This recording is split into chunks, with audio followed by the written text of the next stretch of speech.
Houston, Texas. Mainit na tinangkap kamakailan ni Consul General Gunter Sales ang tinaguriang Queen of Soul ng Pilipinas na si Jaya o si Ramsey Gotidok sa courtesy call sa konsulado.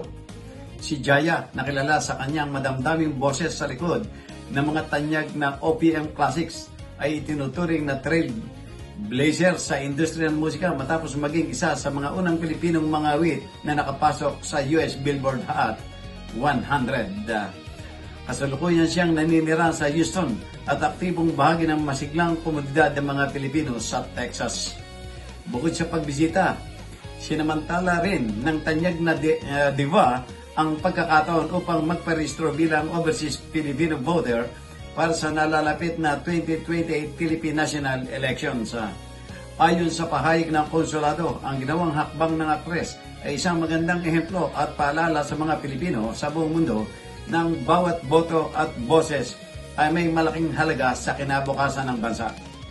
Patuloy namang hinihimok ng pamunuan ng konsulado ang iba pang mga Pinoy sa ibayong dagat na magparehistro bago sumapit ang halalan. Mula Amerika, Jojo Cesar Magsambulag para sa journalnews.com.ph.